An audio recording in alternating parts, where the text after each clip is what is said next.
आज के अखबारों में जो सबसे जरूरी बातें हैं वो सब लेकर आए हैं हम आपके अपने चैनल सुन लो यूपीएससी पर। अब चाहे द हिंदू हो, इंडियन एक्सप्रेस हो या सरकारी वेबसाइट, हमने सब छान मारा है और लाए हैं सिर्फ वो बातें जो यूपीएससी एग्जाम के लिए वाकई काम आने वाली हैं। सो सिट बैक, रिलैक्स और सुनो वो एनालिसिस जो तुम्हारे मेंस और प्रीलिम्स दोनों में फर्क डाल देगा। यह है तुम्हारा डेली लर्निंग डोज, आसान जुबान में फुल एक्सप्लेनेशन के साथ। चलिए तो आज की पहली बड़ी खबर से शुरू करते हैं। ये सीधे जुड़ी है इलेक्शन कमीशन ऑफ इंडिया यानी ईसीआई से। हाँ, ईसीआई ने बूथ लेवल एजेंट्स मतलब बीएलएज उनकी नियुक्ति के नियमों में कुछ कह सकते हैं ढील दी है। पॉलिटी और गवर्नेंस जीएस पेपर 2 के लिए ये बहुत जरूरी टॉपिक है। बिल्कुल।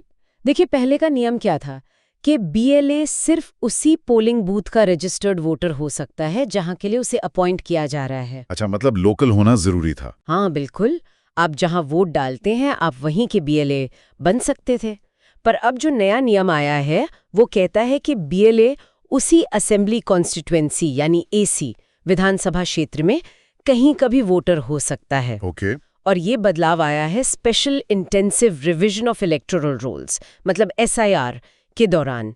ये एसआईआर वोटर लिस्ट को अपडेट करने की एक प्रक्रिया होती है। और इसी बदलावों पर राजनीतिक गलियारों में काफी गहमा गहमी है, सुनने में आ रहा है पश्चिम बंगाल में खासतौर पर। जी हाँ, तृणमूल कांग्रेस टीएमसी का आरोप है कि ईसीआई ये बदलाव करके बीजेपी को फायदा पहुंचा रहा है। अच्छा। उनके सांसद हैं कल्याण बैनर्जी। उनका कहना है कि बीजेपी पश्चिम बंगाल में करीब 75% बूथों पर अपने बीएलए नहीं बना पा रही थी, तो इसलिए ईसीआई ने नियम बदल दिए, ऐसा उनका आरोप है। तो एक तरफ ये आरोप है, दूसरी तरफ पश्चिम बंगाल में जो लीडर ऑफ ऑपोजिशन है सुवेंदु अधिकारी बीजेपी से, उन्होंने इस कदम का स्वागत किया है। हाँ, उनका मानना है कि इससे पार्टियों को फ्लेक्सिबिलिटी मिलेगी, मतलब लचीलापन आएगा और वो वोटर लिस्ट की ज्यादा बारीकी से जांच कर पाएंगी। उन्होंने शब्द इस्तेमाल किया रिगरस स्क्रूटनी। ठीक है, तो यूपीएससी के नजरिए से देखें तो ये सिर्फ राजनीतिक बयानबाजी नहीं है। प्रीलिम्स में क्या बन सकता है यहाँ से? देखिए, प्रीलिम्स के लिए सीधे सीधे सवाल आ सकते हैं। बीएलए क्या होता है, एसआईआर का फुल फॉर्म या मतलब क्या है, नया नियम पुराने से कैसे अलग है, ये सब। और मेंस के लिए ये बहुत महत्वपूर्ण केस स्टडी है। ये ईसीआई जैसी संवैधानिक संस्था की निष्पक्षता मतलब न्यूट्रलिटी पर जो सवाल उठते हैं उसको दिखाता है। हाँ, न्यूट्रलिटी का मुद्दा तो है। और ये भी दिखाता है कि कैसे प्रशासनिक फैसलों का राजनैतिक असर पड़ता है और कैसे इन संस्थाओं में जनता का भरोसा, पब्लिक ट्रस्ट घट बढ़ सकता है। इंटरव्यू में भी ये सिचुएशन दे सकते हैं कि भाई प्रशासनिक लचीलेपन और निष्पक्षता की धारणा, परसेप्शन ऑफ न्यूट्रलिटी, इसमें बैलेंस कैसे बनाएंगे। सही बात है। अच्छा, थोड़ा और समझते हैं, ये बीएलए असल में करता क्या है, इसका रोल क्या है जमीन पर? देखिए, बीएलए जो होता है वो पॉलिटिकल पार्टी का प्रतिनिधि होता है। ऑफिशियली उसका काम है सरकारी अधिकारी, बूथ लेवल ऑफिसर यानी बीएलओ की मदद करना। किस चीज में मदद? वोटर लिस्ट के वेरिफिकेशन में, उसे साफ सुथरा बनाने में। पुराना नियम जो था वो लोकल नॉलेज के तर्क पर आधारित था, मतलब माना जाता था कि उसी बूथ का व्यक्ति ही सही से पहचान पाएगा कि कौन वोटर असली है, कौन नहीं है, कौन डिसीज्ड है या शिफ्ट हो गया है। लॉजिकल लगता है। तो नए नियम का लॉजिक क्या है, लोकल नॉलेज से हटकर? हाँ, नया नियम एक तरह से पार्टिसन रिप्रेजेंटेशन को ज्यादा महत्व देता है लोकल नॉलेज पर। यह सुनिश्चित करता है कि पार्टी हर बूथ पर अपना एजेंट रख सके, चाहे उस बूथ पर उसका कोई स्थानीय सदस्य हो या ना हो। अच्छा। इससे थोड़ा बीएलओ का रोल बदल सकता है। अब समझिए, पहले वो बीएलओ का सहायक था, अब वो शायद पार्टी के हितों का पर्यवेक्षक या ऑडिटर जैसा बन सकता है। टीएमसी का डर भी यही है कि भारी लोग आकर शायद प्रक्रिया को बाधित करें। तो ईसीआई के लिए यहाँ असली चुनौती क्या है, एथिकल डायमेंशन क्या है? सबसे बड़ी चुनौती और एथिकल डायमेंशन भी यही है कि निष्पक्षता की धारणा बनी रहे। देखिए, ईसीआई जैसी संस्था के लिए परसेप्शन ऑफ न्यूट्रलिटी उतनी ही जरूरी जितनी एक्चुअल न्यूट्रलिटी। हाँ, दिखना भी चाहिए कि आप निष्पक्ष हैं। बिल्कुल। और टीएमसी के नजरिए से देखें तो नियम बदलने की टाइमिंग, मतलब सेना के बीच में बदलना और पार्टियों से सलाह मशवरे की कथित कमी, ये सब मिलकर बायस की परसेप्शन पैदा कर सकता है और इससे पब्लिक ट्रस्ट को नुकसान पहुंचता है। तो ईसीआई के लिए आगे का रास्ता क्या हो सकता है? क्या करना चाहिए उन्हें? मेरे हिसाब से 3 चीजें जरूरी हैं। पहला, ट्रांसपेरेंसी बढ़ाएं, विस्तार से बताएं कि ये बदलाव प्रशासनिक रूप से क्यों जरूरी था। दूसरा, स्टेक होल्डर कंसल्टेशन करें, बड़े नियम बदलने से पहले पार्टियों से बात करना जरूरी होता है। सही है। और तीसरा, बीएलओ को मजबूत करें, क्योंकि वोटर लिस्ट की शुद्धता की अंतिम जिम्मेदारी तो बीएलओ की ही है। उन्हें एम्पावर करें और राजनीतिक दबाव से बचाएं। बिल्कुल सही। चलिए अब अगली खबर पर आते हैं। ये खबर सीधे यूपीएससी एस्पिरेंट से जुड़ी है। सिविल सर्विसेज मेन एग्जामिनेशन 2025 के नतीजे कल नवंबर 12 को आ गए। सबसे पहले तो जो भी सफल हुए हैं उन्हें हमारी तरफ से बहुत बहुत बधाई। जी हाँ, बहुत बधाई। और आज नवंबर 13 से जो सफल उम्मीदवार हैं उनके लिए ऑनलाइन एप्लीकेशन फॉर्म यानी OAF भरने और अपडेट करने की 15 दिन की अनिवार्य विंडो खुल गई है। अच्छा, ये कब तक खुली रहेगी? ये नवंबर 27 तक चलेगी। ये पर्सनालिटी टेस्ट यानी इंटरव्यू स्टेज के लिए ई-गवर्नेंस प्रक्रिया का एक अहम हिस्सा है। GS पेपर 2 के गवर्नेंस सेक्शन के लिए ये रेलेवेंट है, एप्लीकेशंस ऑफ ई-गवर्नेंस। इसमें एक दिलचस्प बात नजर आ रही है। PIB प्रेस नोट के अनुसार 2 अलग-अलग सरकारी पोर्टल्स का इस्तेमाल हो रहा है। एक यूपीएससी की वेबसाइट है upsconline.gov.in और दूसरी DOPNT की वेबसाइट है cseplus.nic.in। ऐसा क्यों? हाँ, ये देखिए, कोई डिजाइन फ्लॉ नहीं है। ये असल में हमारे संवैधानिक और प्रशासनिक ढांचे का प्रतिनिधि है। अच्छा, कैसे? यूपीएससी एक संवैधानिक निकाय है, कॉन्स्टिट्यूशनल बॉडी। वो चयन प्रक्रिया थी स्वतंत्रता और अखंडता बनाए रखने के लिए अपना अलग डिजिटल इंफ्रास्ट्रक्चर रखता है। OAF भरना, प्रेफरेंस अपडेट करना, ई-समन लेटर डाउनलोड करना, ये सब यूपीएससी के पोर्टल पर होता है। ठीक है। और DOPNT? Department of personal and training यानी DOPNT सरकार की कार्यकारी शाखा है, एग्जीक्यूटिव आर्म। वो नियुक्ति प्रक्रिया मतलब पोस्ट क्वालिफिकेशन प्रोसेस संभालती है, जैसे अटेस्टेशन फॉर्म भरना, वो DOPNT के पोर्टल पर होता है। तो ये डिजिटल अलगाव एक तरह से शक्तियों के पृथक्करण, सेपरेशन ऑफ पावर्स को दर्शाता है। वाह, ये तो काफी गहरा पॉइंट है। अच्छा, इस ई-गवर्नेंस मॉडल के फायदे क्या दिखते हैं? फायदे तो स्पष्ट हैं। एफिशिएंसी बढ़ती है, स्पीड आती है पेपर बेस्ड सिस्टम के मुकाबले। डेटा इंटेग्रिटी बेहतर होती है क्योंकि सब कुछ स्टैंडर्डाइज्ड होता है, और ट्रांसपेरेंसी भी आती है, सबके लिए समान निर्देश और समय सीमाएं। हालांकि एक बात और, जैसा कि PIB नोट में हेल्प डेस्क नंबर्स और ईमेल एड्रेस दिए गए हैं, ये दिखाता है कि डिजिटल फर्स्ट सिस्टम में भी ह्यूमन सेंट्रिक सपोर्ट कितना जरूरी है, खासकर इतने हाई स्टेक्स प्रोसेस में। बिल्कुल। चलिए अब इकोनॉमी यानी अर्थव्यवस्था की ओर बढ़ते हैं। GS पेपर 3 के लिए ये बहुत ही महत्वपूर्ण सेक्शन है। पहली बड़ी खबर महंगाई के आंकड़ों से जुड़ी है। जी। नेशनल स्टैटिस्टिकल ऑफिस NSO के ताज़ा आंकड़े आए हैं। इनके मुताबिक भारत की खुदरा महंगाई दर, जिसे हम कंज्यूमर प्राइस इंडेक्स या CPI से मापते हैं, वो अक्टूबर 2025 में गिरकर सिर्फ 0.25% रह गई है। जितनी उम्मीद थी उससे कहीं ज्यादा। अच्छा, इसका मुख्य कारण क्या बताया जा रहा है? मुख्य कारण है खाद्य पदार्थों की कीमतों में भारी गिरावट, मतलब फूड प्राइसेस में डिफ्लेशन देखा गया है। फूड प्राइस इंडेक्स, जिसे CFPI कहते हैं, वो गिरकर -5.02%। -5.02%? हाँ, -5.02%। ये इस इंडेक्स सीरीज में अब तक का सबसे निचला स्तर है, और ये आंकड़े निश्चित रूप से reserve bank of India RBI की अगली मौद्रिक नीति, मॉनेटरी पॉलिसी के लिए एक नई चुनौती, एक नई पहेली खड़ी करते हैं। UPSC के लिहाज से इसके क्या मायने हैं, प्रीलिम्स और मेंस दोनों के लिए? प्रीलिम्स के लिए तो आंकड़े ही अहम है। हेडलाइन CPI 0.25%, फूड CPI -5.02%, और RBI का टॉलरेंस बैंड याद रखना जरूरी है, जो 2% से 6% है। हाँ, वो 4% ±2% वाला। बिल्कुल। और मेंस के लिए ये टॉपिक RBI की मौद्रिक नीति, उसकी फोरकास्टिंग क्रेडिबिलिटी मतलब पूर्वानुमान लगाने की विश्वसनीयता, और जो हमेशा बहस चलती है ग्रोथ वर्सेस इन्फ्लेशन, उसका केंद्रीय बिंदु बन गया है। इस पर सवाल जरूर बन सकता है। खाद्य पदार्थों की कीमतों में इतनी तेज गिरावट क्यों आई?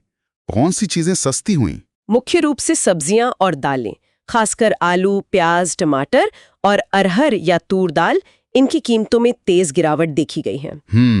एक और ध्यान देने वाली बात है, इस वित्तीय वर्ष के पहले 7 महीनों को देखें, अप्रैल से अक्टूबर 2025 तक, तो औसत महंगाई दर सिर्फ 1.92% रही है। सिर्फ 1.92%। हाँ, जबकि आरबीआई का पूरे साल का अनुमान जो उन्होंने अक्टूबर पॉलिसी में दिया था वो 2.6% था।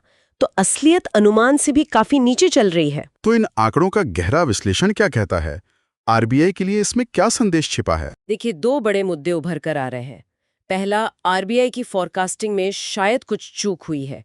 ऐसा लग रहा है कि आरबीआई लगातार महंगाई के दबाव को ओवर एस्टिमेट कर रहा है, मतलब जरूरत से ज्यादा आंक रहा है।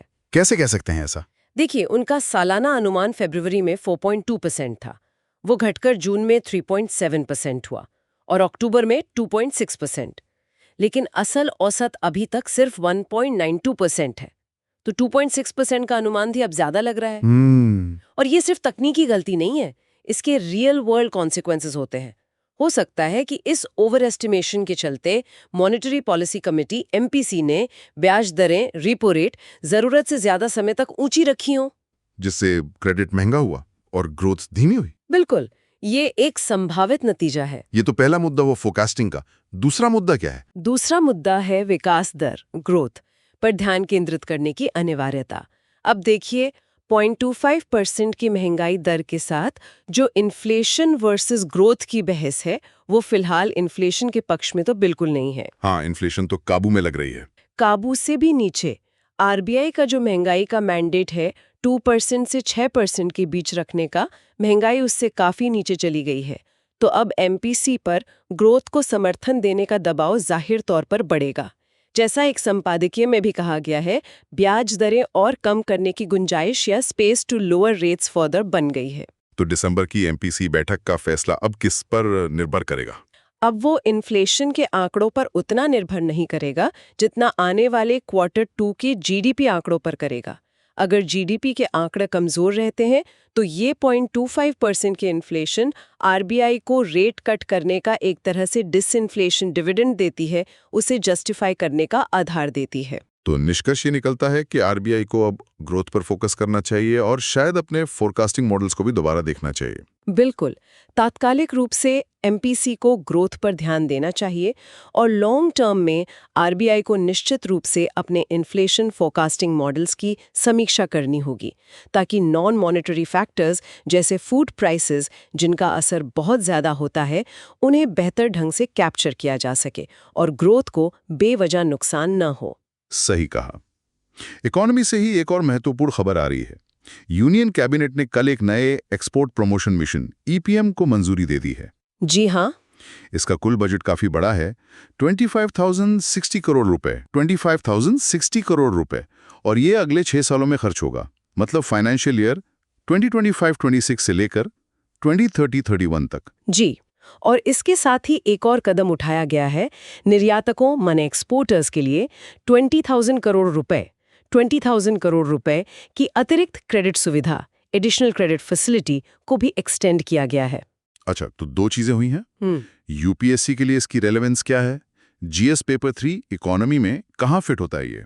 ये government budgeting, industrial policy, MSMEs का रोल, लिबरलाइजेशन के इफेक्ट्स, इन सब टॉपिक से जुड़ता है। प्रीलिम्स के लिए ये आंकड़े जरूरी हैं। 25,060 करोड़ ईपीएम का, 20,000 करोड़ अतिरिक्त क्रेडिट का, और मिशन की जो सब स्कीम्स हैं उनके नाम भी। क्या नाम है सब स्कीम्स के? 2 हैं, निर्यात प्रोत्साहन और निर्यात दिशा। ये नाम याद रखने चाहिए। ठीक है, निर्यात प्रोत्साहन और निर्यात दिशा। अच्छा, मेंस के लिए क्यों महत्वपूर्ण है? मेंस के लिए ये सरकार की मैन्युफैक्चरिंग को बूस्ट देने, एमएसएमईज को सपोर्ट करने और जो चाइना +1 स्ट्रैटेजी की बात चल रही है उसका लाभ उठाने की एक बहुत महत्वपूर्ण पॉलिसी इंटरवेंशन है। ये 2 अलग-अलग कदम क्यों लिए गए? एक तरफ क्रेडिट सुविधा बढ़ाना, दूसरी तरफ एक पूरा नया मिशन लॉन्च करना। ये सरकार के एक तरह से डुअल स्ट्रैटेजी लगती है। एक है तात्कालिक राहत देना, जिसे हम फायर फाइटिंग कह सकते हैं, और दूसरा है दीर्घकालिक ढांचागत सुधार करना, यानी रीबिल्डिंग। अच्छा, तो 20,000 करोड़ वाली क्रेडिट सुविधा फायर फाइटिंग है। हाँ, वो एक शॉर्ट टर्म टैक्टिकल रिस्पॉन्स लगता है, खासकर जैसे यूएस ने कुछ हाई टैरिफ्स लगाए हैं तो उससे जो दबाव बना है उससे निपटने के लिए। ये एक तरह की इमरजेंसी लिक्विडिटी है। और ये 25,060 करोड़ वाला ईपीएम? ये रीबिल्डिंग वाला हिस्सा है? बिल्कुल, ये एक लॉन्ग टर्म स्ट्रक्चरल रिफॉर्म है। इसकी घोषणा यूनियन बजट 2025-26 में हुई थी। इसका लक्ष्य है जो पुरानी बिखरी हुई एक्सपोर्ट प्रमोशन स्कीम्स थी, उनकी जगह एक सिंगल, आउटकम बेस्ड और अडेप्टिव मैकेनिज्म लाना। मतलब एक एकीकृत, परिणाम आधारित व्यवस्था। ईपीएम का डिजाइन क्यों महत्वपूर्ण माना जा रहा है?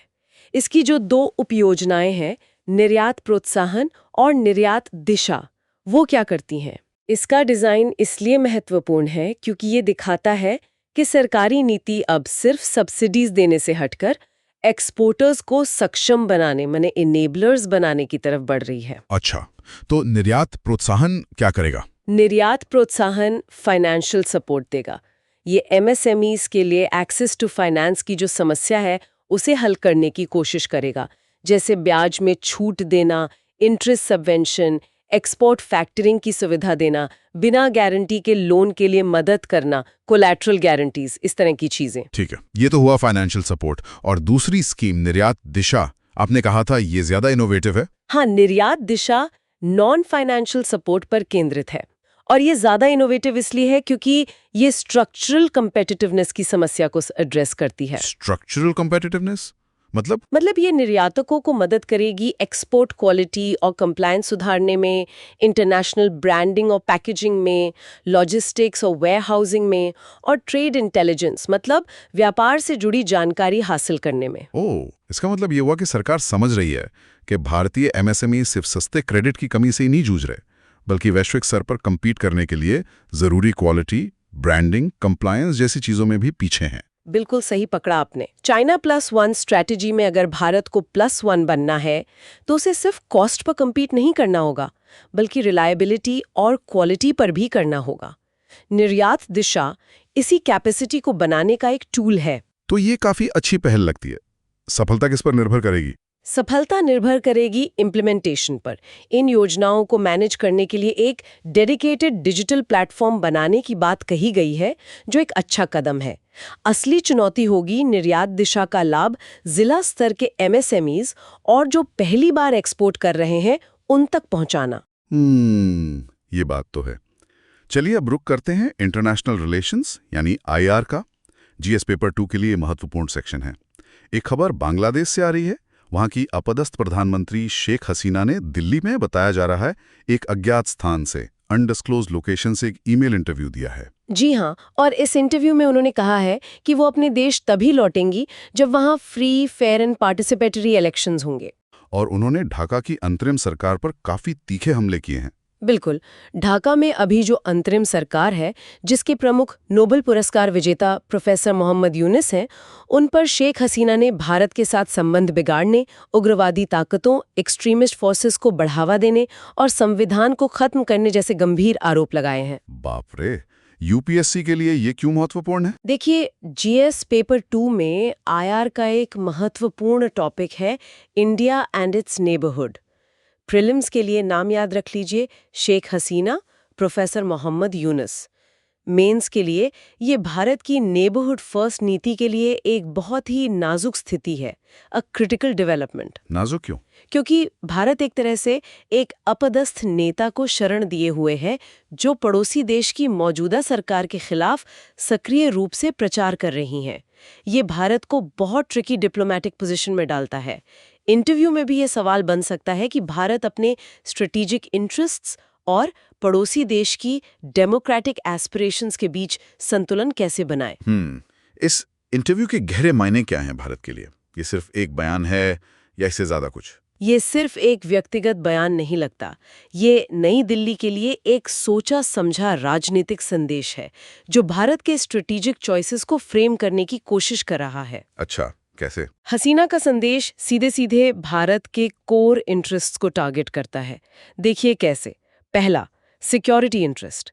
उन्होंने चेताया है कि एक्सट्रीमिस्ट्स माइनॉरिटीज को टारगेट कर रहे हैं और इंस्टीट्यूशंस को रेडिकलाइज कर रहे हैं। ये नई दिल्ली को उनके कार्यकाल के दौरान हुए काउंटर टेररिज्म कॉपरेशन की याद दिलाता है और ये बताता है कि अब वो खतरे में है।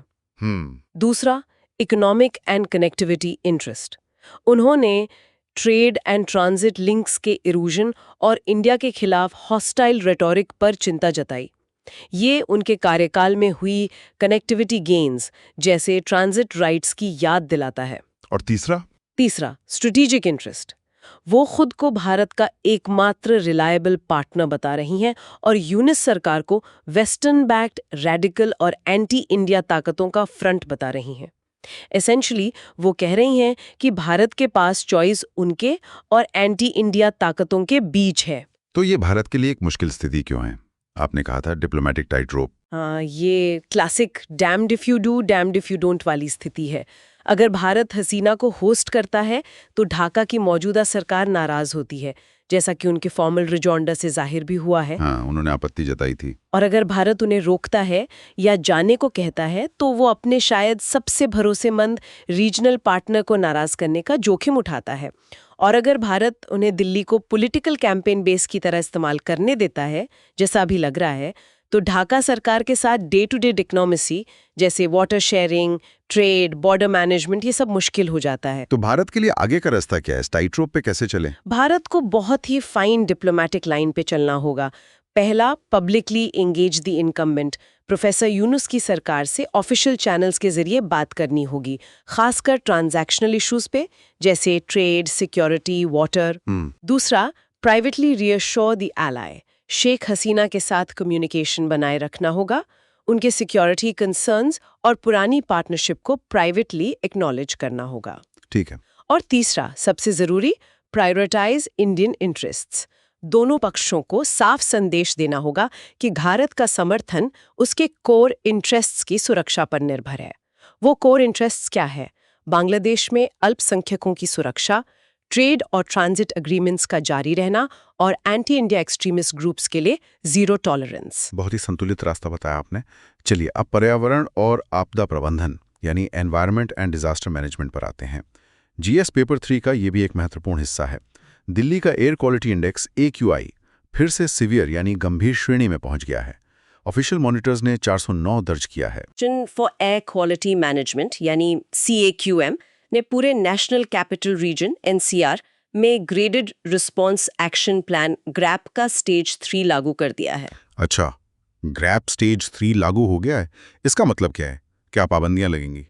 इसका मतलब है कि कंस्ट्रक्शन एक्टिविटीज और वेहिकुलर ट्रैफिक पर तुरंत सख्त पाबंदियां लग गई हैं। यूपीएससी रेलेवेंस क्या है इसका? GS paper 3 environment, pollution, conservation. Prelims के लिए तो ये बहुत जरूरी है। ग्रैप क्या है, कौन लागू करता है, CAQM, इसके 4 स्टेजेस क्या है, स्टेज 3 के तहत स्पेसिफिक रिस्ट्रिक्शंस क्या है, ये सब पूछा जा सकता है। हाँ, ये स्टेजेस वाला सवाल आता है। और मेंस के लिए ये पॉलिसी वर्सेस गवर्नेंस का एक क्लासिक उदाहरण है। Air pollution, urban governance, interstate relations पर सवालों के लिए ये केस स्टडी बहुत उपयोगी है। तो ग्रैप के स्टेजेस क्या हैं? और स्टेज 3 की मुख्य पाबंदियां क्या हैं? देखिए, GRAP इमरजेंसी मेजर्स का एक सेट है जो AQI बिगड़ने पर लागू होता है। Stage 1 poor, AQI 201-300, stage 2 very poor, 301-400, stage 3 severe, 401-450 जो अभी लागू है, और स्टेज 4 सिवियर प्लस AQI 450 से ऊपर। ठीक है। और स्टेज 3 में क्या-क्या बंद हो जाता है? स्टेज 3 में कंस्ट्रक्शन की बात करें तो जरूरी पब्लिक प्रोजेक्ट्स जैसे रेलवे, मेट्रो, अस्पताल, रक्षा, इनको छोड़कर सभी construction and demolition CND activities पर बैन लग जाता है। रेडी मिक्स कंक्रीट प्लांट्स और स्टोन क्रशर्स भी बंद हो जाते हैं। और गाड़ियों पर? व्हीकल्स में BS3 पेट्रोल और BS4 डीजल वाले 4 व्हीलर्स पर दिल्ली NCR में बैन लग जाता है।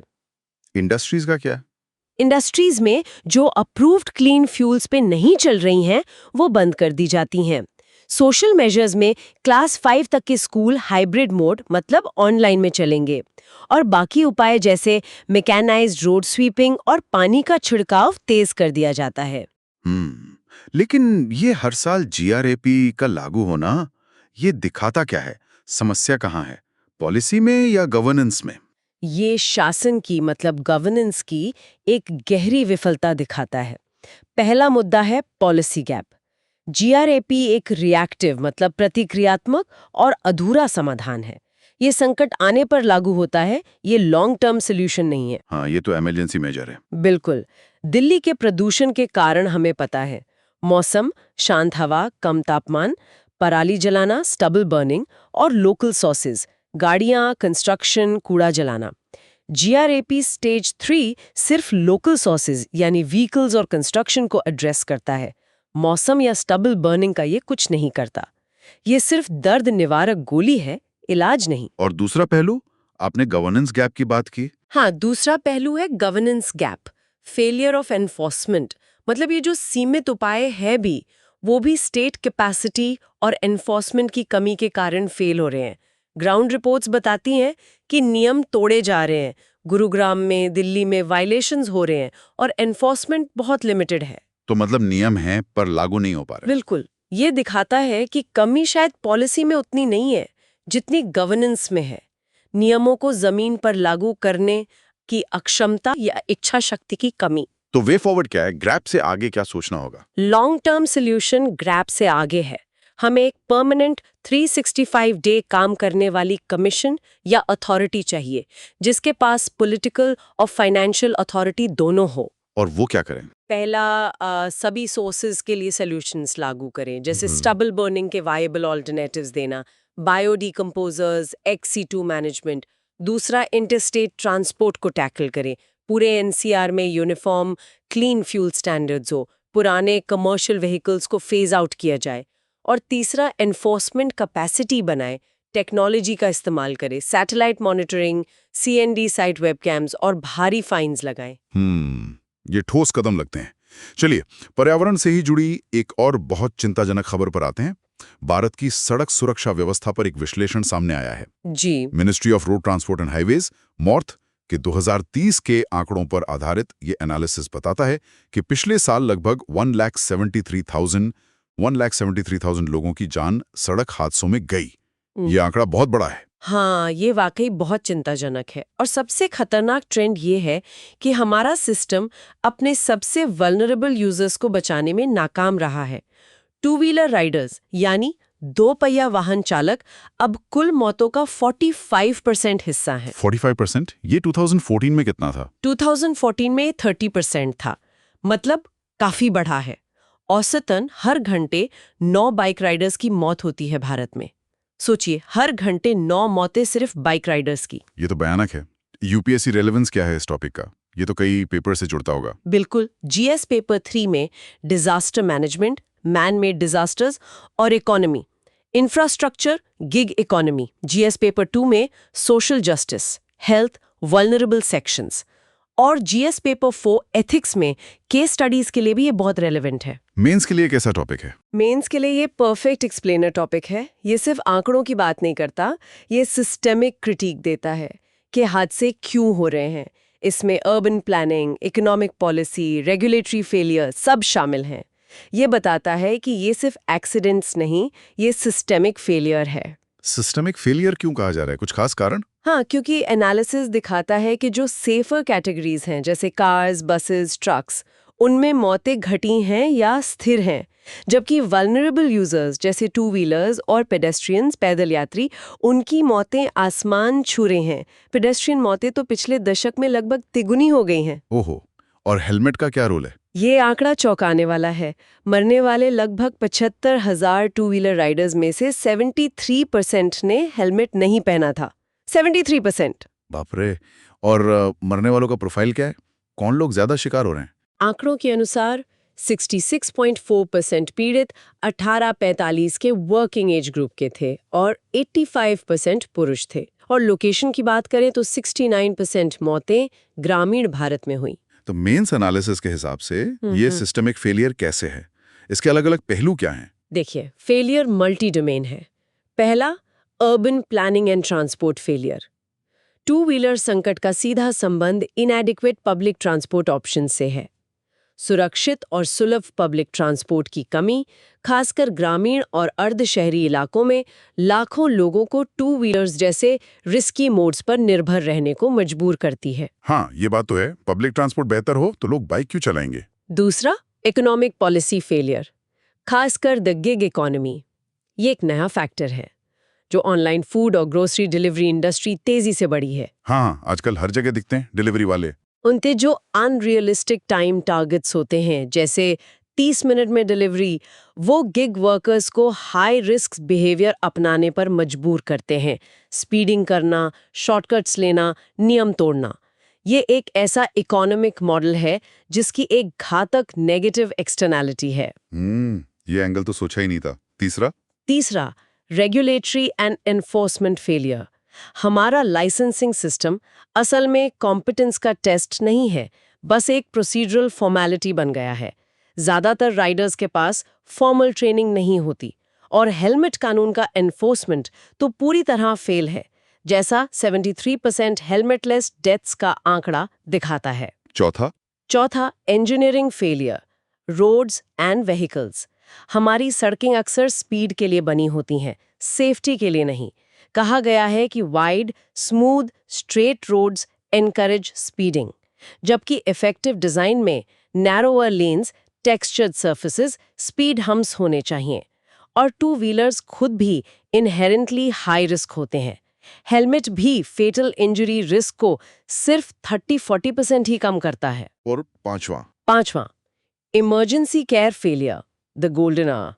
बहुत सी मौतें पोस्ट क्रैश केयर की कमी से होती हैं, खासकर ग्रामीण भारत में, जहां 69% मौतें होती हैं। एम्बुलेंस नेटवर्क्स अक्सर इनएफिशिएंट होते हैं, अनट्रेन्ड लोग पीड़ितों को निकालते हैं, और नज़दीकी फैसिलिटीज में ट्रॉमा स्पेशलिस्ट या ब्लड बैंक्स की कमी होती है। गोल्डन आवर निकल जाता है। ये तो वाकई एक मल्टी प्रोंग समस्या है। तो वे फॉरवर्ड क्या होना चाहिए? समाधान भी मल्टी प्रोंग होना चाहिए। बिल्कुल, सॉल्यूशंस भी सिस्टेमिक होना चाहिए। सरकार के जो 4 E's हैं, education, engineering, enforcement, emergency care, उन पर तो काम करना ही है। साथ में एक नया ई जोड़ने की जरूरत है, इकोनॉमी। अच्छा, घुटेचारी तकीक नहीं किया होगा? इंजीनियरिंग में सेफ, अफोर्डेबल पब्लिक ट्रांसपोर्ट में भारी निवेश करना होगा। रोड्स को रीडिजाइन करके स्पीड कम करनी होगी। एनफोर्समेंट में लाइसेंसिंग सिस्टम सुधारना होगा, जैसे टियर्ड लाइसेंसेस। और हेलमेट, स्पीड लॉज के लिए टेक्नोलॉजी बेस्ड स्ट्रिंजेंट एनफोर्समेंट करना होगा। इमरजेंसी केयर में प्रस्तावित right to trauma care law जरूरी है, खासकर रूरल हाईवेज के लिए एक मैंडेटेड ट्रॉमा नेटवर्क बनाने के लिए। और ये नया ई, इकोनॉमी में गिग इकोनॉमी को रेगुलेट करना होगा। एल्गोरिदम्स के जो अनरियलिस्टिक टाइम टारगेट्स हैं, वो पब्लिक सेफ्टी हैजर्ड है, उन्हें एड्रेस करना होगा। डिलीवरी कंपनीज की भी जिम्मेदारी तय करनी होगी। ये एक कॉम्प्रिहेंसिव अप्रोच लगता है। चलिए, पर्यावरण से ही जुड़ी एक और खबर लेते हैं। GB Pant national institute of Himalayan environment NIHE, जो MoEFCC के तहत एक ऑटोनोमस बॉडी है, वो आज से अल्मोड़ा में 3 दिवसीय हिमालयन कॉन्क्लेव शुरू कर रहा है। जी, इस कॉन्क्लेव की थीम है Indian Himalayan region 2047, environmental conservation with sustainable socio economic growth. ये कौसी कटारमल, अल्मोड़ा, उत्तराखंड में हो रहा है। UPSC relevance? GS paper 3 environment conservation, EIA climate change, और GS paper 1 geographical phenomena, geographical features. Mains के लिए ये इवेंट एक हाई लेवल पॉलिसी शिफ्ट का संकेत देता है। कैसा पॉलिसी शिफ्ट? पूरे इंडियन हिमालयन रीजन IHR के लिए एक long term integrated sustainable development framework बनाने की ओर, मतलब एडहॉक प्रोजेक्ट क्लियरेंसेस और डिजास्टर रिस्पॉन्स से आगे बढ़कर एक समग्र नीति बनाने की कोशिश। IHR में कौन-कौन से राज्य आके? IHR में 11 राज्य और 2 केंद्र शासित प्रदेश शामिल है। ये पूरा क्षेत्र इकोलॉजिकल और स्ट्रेटेजिक रूप से बहुत महत्वपूर्ण है, और climate change, land degradation, flash floods, glacier retreat के प्रति बेहद वनरेबल भी है। कॉन्क्लेव का लक्ष्य IHR के लिए एक स्ट्रेटेजिक विजन बनाना है जो विकसित भारत 2047 के राष्ट्रीय लक्ष्य के अनुरूप हो। मेंस एनालिसिस के नजरिए से देखें तो इस कॉन्क्लेव का एजेंडा क्या बताता है? इसमें क्या चुनौतियां हैं? इसका एजेंडा हिमालयाज में पॉलिसी मेकर्स के सामने मौजूद कोर ट्राइलेमा को दिखाता है। मतलब 3 ऐसे गोल्स जो अक्सर एक दूसरे के कॉन्ट्रडिक्टरी होते हैं, उन्हें कैसे रेकंसाइल करें। वो 3 गोल्स क्या हैं? गोल 1, एनवायरमेंटल कंजर्वेशन, नाजुक इकोलॉजी, वाटर सोर्सेज, बायोडाइवर्सिटी को बचाना। गोल 2, सोशियो इकोनॉमिक डेवलपमेंट, पहाड़ी समुदायों की विकास की आकांक्षाएं पूरी करना, लाइवलीहुड्स देना, इंफ्रास्ट्रक्चर बनाना। गोल 3 क्लाइमेट रेजिलियंस, सुनिश्चित करना कि कोई भी डेवलपमेंट क्लाइमेट चेंज की नई रियलिटीज जैसे फ्लैश फ्लड्स, लैंड सब्सिडेंस को झेल सके। तो कॉन्क्लेव का मकसद इन तीनों में संतुलन बनाना है। बिल्कुल, इस सर्कल को स्क्वायर करना। पुराना डेवलपमेंट मॉडल जैसे लार्ज हाइड्रो प्रोजेक्ट्स या अनचेक्ड टूरिज्म, उसने अक्सर गोल 2 को गोल 1 और 3 की कीमत पर प्रायोरिटाइज किया।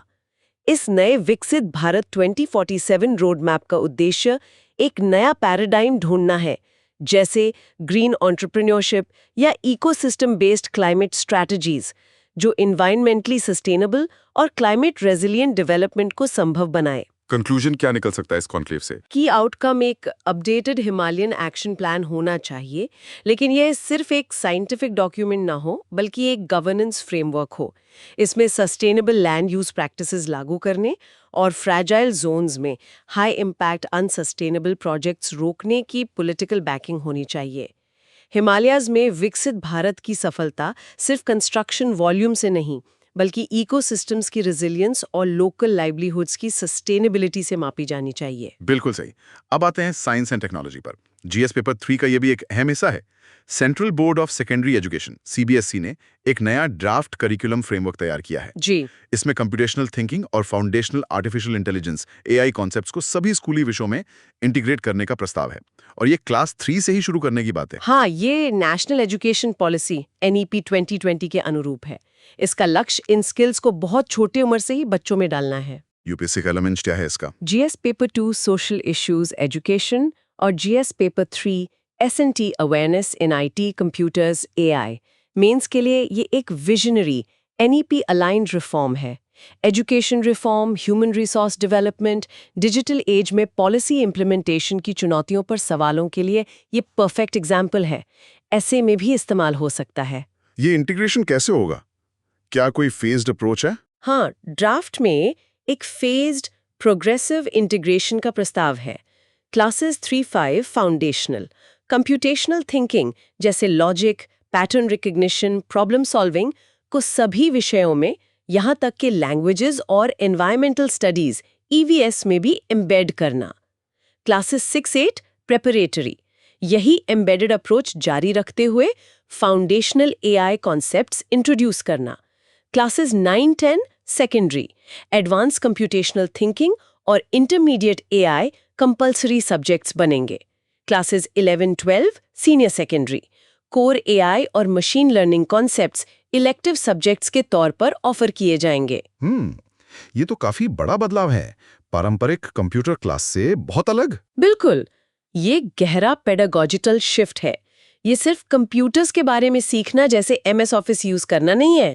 ये नया मॉडल NEP 2020 के कंटेम्प्रेरी सब्जेक्ट्स के कॉल के अनुरूप सोचना कैसे है सिखाने के बारे में है। क्लास 3 से कंप्यूटेशनल लॉजिक एम्बेड करके नेटिव डिजिटल थिंकर्स बनाने का लक्ष्य है। एम है स्टूडेंट्स को टेक्नोलॉजी के प्रोड्यूसर्स बनाना, coders, AI engineers, critical thinkers, सिर्फ पैसिव कंज्यूमर्स नहीं।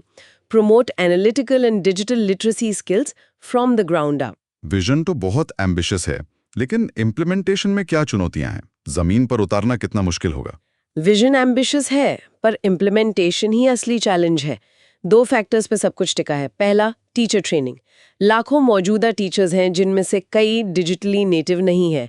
उन्हें इस नई पेडागॉजी के लिए रीट्रेन करने की क्षमता पर सफलता निर्भर करती है। सोचिए, एक लैंग्वेज या EVS टीचर को कंप्यूटेशनल थिंकिंग एम्बेड करने के लिए कैसे अपस्किल करेंगे? CBSE लर्निंग मटेरियल और ट्रेनिंग पर काम कर रहा है, पर यह चैलेंज बहुत बड़ा है। हाँ, ये तो बहुत बड़ी चुनौती है। और दूसरा फैक्टर? दूसरा, the equity risk, the digital divide. ये पॉलिसी का सबसे बड़ा रिस्क है।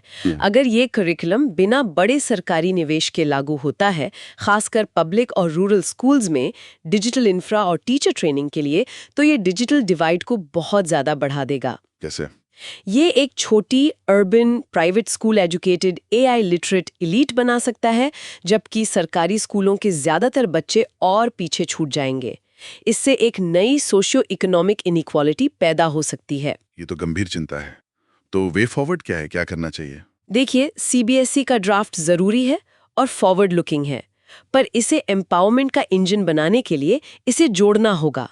1. कॉम्प्यूटेशनल पेडागॉजी में टीचर ट्रेनिंग के लिए एक नेशनल मिशन से। 2. एक रिंग फेंस्ड फंड से ताकि हर सरकारी स्कूल में बेसिक डिजिटल इंफ्रा हो सके। 3. एथिकल यूज ऑफ टेक्नोलॉजी पर फोकस से जो करिकुलम का कोर पार्ट होना चाहिए। सिर्फ कोडिंग सिखाना काफी नहीं है। सही बात है। चलिए अब इंटरनल सिक्योरिटी की ओर बढ़ते हैं। जीएस पेपर 3 एक चिंताजनक खबर आ रही है। नवंबर 10 को जो दिल्ली रेड फोर्ट के पास ब्लास्ट हुआ था, उसकी जांच में एक नया और परेशान करने वाला पहलू सामने आया है। जी, क्या है वो? सिक्योरिटी एजेंसीज को हैदराबाद में एक राइसिन टेरर प्लॉट के लीड्स मिले हैं, जो इसी टेरर मॉड्यूल से जुड़ा लगता है। राइसिन, ये तो बहुत खतरनाक बायोटॉक्सिन है। हाँ, हैदराबाद में एक डॉक्टर के घर से केमिकल्स और रॉ मटेरियल्स बरामद हुए हैं। बताया जा रहा है कि इस डॉक्टर के पास चीन से एमबीबीएस की डिग्री है और वो एक ऑनलाइन फूड जॉइंट में पार्टनर भी है। ये एक सस्पेक्टेड व्हाइट कॉलर ग्रुप की जांच का हिस्सा है। व्हाइट कॉलर ग्रुप मतलब पढ़े लिखे लोग? हाँ, जिसमें डॉक्टर शामिल बताए जा रहे हैं। यूपीएससी रेलेवेंस क्या है इसका? GS paper 3 internal security, linkages of organized crime with terrorism, role of external non-state actors, challenges via new technologies. Prelims के लिए राइसिन क्या है ये पूछा जा सकता है। मेंस के लिए ये चेंजिंग नेचर ऑफ टेररिज्म का सीधा एग्जाम्पल है। New security challenges, white collar radicalisation, CBRN, chemical, biological, radiological, nuclear attacks के खतरे, इन सब पर सवालों के लिए ये परफेक्ट केस स्टडी है। राइसिन क्या होता है, थोड़ा विस्तार से बताएं। और ये व्हाइट कॉलर टेररिज्म शब्द का क्या मतलब है? राइसिन देखिए, कास्टर बीन्स यानी अरंडी के बीजों से निकलने वाला एक बेहद जहरीला प्राकृतिक टॉक्सिन है, एक बायोटॉक्सिन। इसे इनहेल करने पर, इंजेक्ट करने पर या इंजेस्ट करने पर ये घातक हो सकता है और इसका कोई एंटीडोट नहीं है। इसे पोटेंशियल केमिकल या बायोलॉजिकल वेपन माना जाता है। बाप रे। और white collar terrorism? White collar terrorism कोई टेक्निकल टर्म नहीं है, पर इसका इस्तेमाल ऐसे टेरर मॉड्यूल को डिस्क्राइब करने के लिए हो रहा है जिसमें पारंपरिक प्रोफाइल जैसे अनएजुकेटेड, मार्जिनलाइज्ड यूथ की जगह highly educated, socially integrated, respectable professionals शामिल हों। जैसे कि इस केस में डॉक्टर्स का नाम आ रहा है। मेंस एनालिसिस के हिसाब से ये जांच क्या दिखाती है? आतंकवाद के खतरे में क्या बदलाव आ रहा है? ये टेरर थ्रेट में 2 बड़े एवोल्यूशंस दिखाता है जो हमारे traditional counter terrorism CT models को चैलेंज करते हैं। पहला, the evolving profile, white collar radicalisation. डॉक्टरों का कथित इन्वॉल्वमेंट इंटेलिजेंस एजेंसीज के लिए बड़ा चैलेंज है। क्यों? क्योंकि ये लोग सोशल कैमोफ्लाज का फायदा उठाते हैं। इन्हें डिटेक्ट करना मुश्किल होता है। फाइनेंशियली इंडिपेंडेंट, सोशली इंटीग्रेटेड, कोई क्रिमिनल रिकॉर्ड नहीं। और इनके पास एक्सेस एंड स्किल्स भी ज्यादा होते हैं। एक डॉक्टर के पास केमिकल्स तक लेजिटिमेट एक्सेस हो सकता है और ह्यूमन बायोलॉजी की स्पेशलाइज्ड अंडरस्टैंडिंग होती है, जिससे राइसिन प्लॉट जैसा कुछ ज्यादा फीजिबल हो जाता है। ये CT मॉडल्स को चैलेंज करता है, जो नोन रेडिकल हॉटस्पॉट्स या सोशो इकोनॉमिक डिस्ट्रेस पर फोकस करते हैं। ये एजुकेटेड प्रोफेशनल क्लास में आइडियोलॉजिकल रेडिकलाइजेशन का एक नया वेक्टर दिखाता है। ये तो बहुत खतरनाक ट्रेंड है। और दूसरा एवोल्यूशन क्या है? दूसरा, the evolving method, the CBRN threat. Module का राइसिन हासिल करने का प्रयास कन्वेंशनल अटैक्स जैसे IED ब्लास्ट से हटकर CBRN अटैक्स की ओर शिफ्ट का संकेत हो सकता है। बम फिजिकल डिस्ट्रक्शन करता है। राइसिन अटैक एक वेपन ऑफ मास डिस्ट्रप्शन है। मास डिस्ट्रप्शन कैसे? पब्लिक हेल्थ सिस्टम को ओवरवेल्म कर सकता है। जांचकर्ता जो 2018 ricin bomb plot in Cologne, Germany को स्टडी कर रहे हैं, वो दिखाता है कि वो इस बायोटॉक्सिन बेस्ड IED के खतरे को गंभीरता से ले रहे हैं। तो भारत को कैसे तैयार रहना चाहिए इन ट्विन थ्रेट से? वे फॉरवर्ड क्या है? भारत की इंटरनल सिक्योरिटी डॉक्ट्रिन को इन ट्विन थ्रेट्स के हिसाब से अडेप्ट होना होगा। पहला, countering white collar radicalisation. Online radicalisation और एजुकेटेड प्रोफेशनल्स के बीच peer to peer recruitment monitor करने के लिए इंटेलिजेंस एफर्ट्स मजबूत करने होंगे। दूसरा, enhancing CBRN preparedness. National disaster management authority यानी NDMA और national disaster response force NDRF के पास स्टेट हेल्थ डिपार्टमेंट्स के साथ मिलकर CBRN अटैक रिस्पॉन्स के लिए clear, well rehearsed standard operating procedures SOPs होनी चाहिए। इसमें रैपिड डिटेक्शन, डिकॉन्टैमिनेशन और पब्लिक कम्युनिकेशन प्रोटोकॉल्स शामिल हों। तैयारी पुख्ता होनी चाहिए। चलिए अब सोशल इश्यूज एंड वेलफेयर पे आते हैं। GS paper 2। Department of health research DHR और Indian council of medical research आज से health research excellence summit 2025 host कर रहे हैं। जी हाँ, ये national institute of malaria research Nimra, Dwarka, Delhi में हो रहा है और इसे union minister of state for health Shrimati Anupriya Patel lead कर रही हैं। UPSC रिलेवेंस क्या है? GS paper 2, social issues, health, education, human resources. Mains के लिए ये सरकार की हेल्थ पॉलिसी डायरेक्शन का अच्छा एग्जाम्पल है। ये दिखाता है कि बायोमेडिकल रिसर्च को सीधे विकसित भारत 2047 के लॉन्ग टर्म नेशनल गोल से जोड़ने का एक हाई लेवल एजेंडा है। इस समिट का वास्तविक महत्व क्या है? सिर्फ एक वार्षिक आयोजन या कुछ और? ये विकसित भारत से कैसे जुड़ता है? देखिए, समिट एक पब्लिक फेसिंग सेलिब्रेशन है, एजेंडा सेटिंग इवेंट है। ये सिंबॉलिकली और पॉलिटिकली भारत के पूरे हेल्थ रिसर्च अपैरेटस को विकसित भारत 2047 विजन से अलाइन करता है। ये है व्हाट, मतलब गोल क्या है, और हाउ, मतलब गोल हासिल कैसे होगा? पॉलिसी है हाउ, मतलब मैकेनिज्म क्या है। असली काम इन इंस्टीट्यूशंस के फाउंडेशनल कैपेसिटी बिल्डिंग वर्क में है, जो जमीनी स्तर पर मानव संसाधन क्षमता बनाते हैं। जैसे 1 DHR ब्रेड 2025, ये बायोमेडिकल रिसर्च एलिजिबिलिटी टेस्ट है, सर्टिफाइड रिसर्चर्स का नेशनल पूल बनाने की नई पहल। 2 DHR HRD scheme for north eastern region में रिसर्च कैपेसिटी बनाने के लिए targeted policy intervention. 3 STS research programme, ये short term studentship STS research report programme है मेडिकल स्टूडेंट्स को रिसर्च में एंगेज करने के लिए। तो असली काम जमीनी स्तर पर कैपेसिटी बिल्डिंग का है। बिल्कुल। हेल्थ में विकसित भारत हासिल करने के लिए भारत सिर्फ एलीट इंस्टीट्यूशंस जैसे एम्स या PGI पर निर्भर नहीं रह सकता। उसे एक decentralised nation wide research ecosystem बनाना होगा। समिट PR और एजेंडा सेटिंग के लिए महत्वपूर्ण है, लेकिन असली पॉलिसी टूल्स ये फाउंडेशनल HRD स्कीम्स हैं जो नॉर्थ ईस्ट जैसी जगहों में कैपेसिटी बनाती हैं। कंक्लूजन क्या है फिर? समिट साइंस और हेल्थ को चैंपियन करने के लिए वैल्यूएबल प्लेटफॉर्म है। इसकी प्राइमरी यूटिलिटी होनी चाहिए कि ये foundational human resource building schemes जैसे ब्रेट NTR HRD स्कीम के लिए इंक्रीज्ड लॉन्ग टर्म फंडिंग और पॉलिटिकल सपोर्ट हासिल करे। बिल्कुल। अब आते हैं कल्चर एंड हेरिटेज पर। GS पेपर 1 और 3 दोनों के लिए रिलेवेंट है। मिनिस्ट्री ऑफ टूरिज्म का नॉर्थ ईस्टर्न रीजन NER के लिए जो एनुअल फ्लैगशिप इवेंट है 13th international tourism mart ITM, वो आज से गंगटोक सिक्किम में शुरू हो रहा है। जी, ये नवंबर 13 से 16 तक चलेगा। इसका उद्घाटन union minister of tourism and culture करेंगे। इसमें लगभग 19 देशों से, जिनमें स्पेन, थाईलैंड, वियतनाम शामिल हैं, 39 इंटरनेशनल टूर ऑपरेटर्स और बायर्स आएंगे। और वो किस से मिलेंगे? वो NER के 91 डोमेस्टिक सेलर्स से मिलेंगे। UPSC रेलेवेंस क्या है इसका?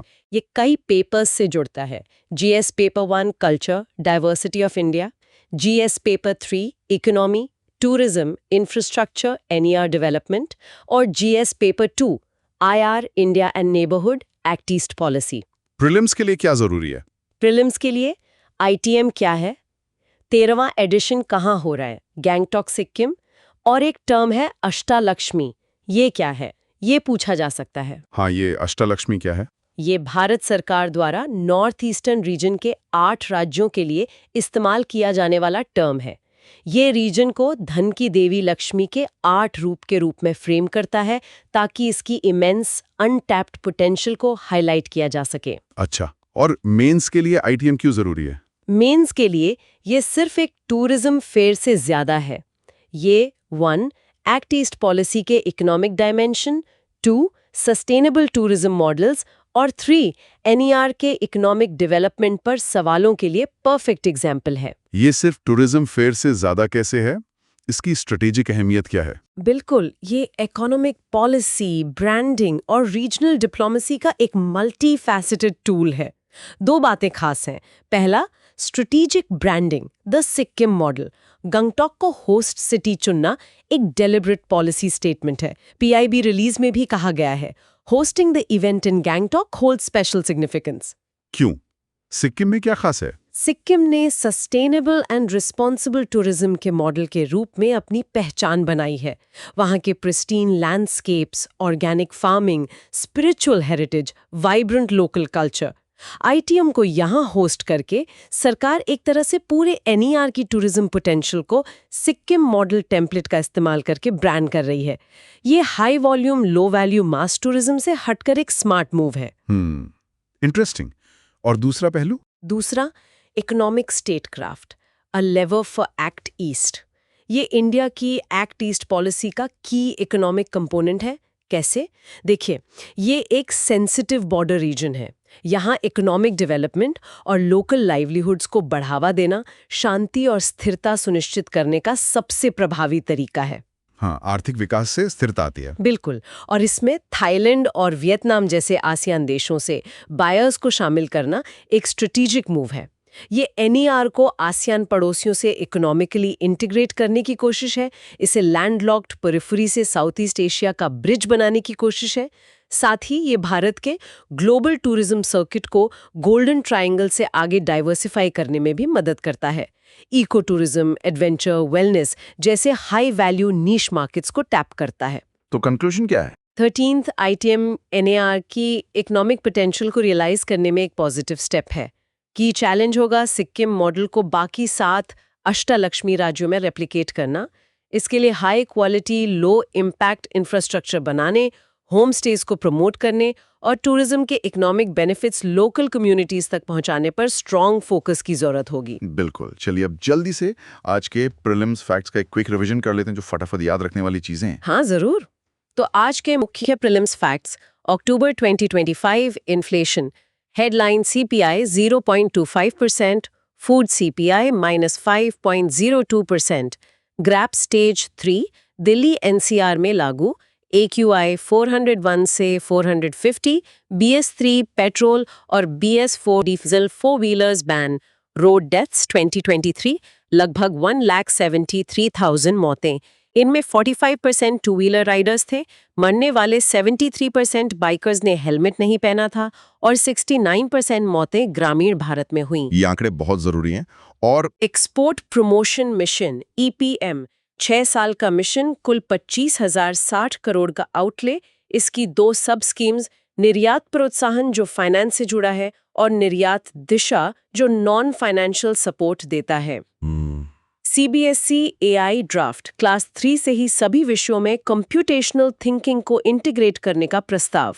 हिमालयन कॉन्क्लेव नीहे द्वारा अल्मोड़ा में आयोजित किया जा रहा है। ठीक है। इंटरनेशनल टूरिज्म मार्ट ITM, इसका 13वां संस्करण गंगटोक सिक्किम में हो रहा है और Ashtalakshmi term north eastern region के 8 राज्यों के लिए है।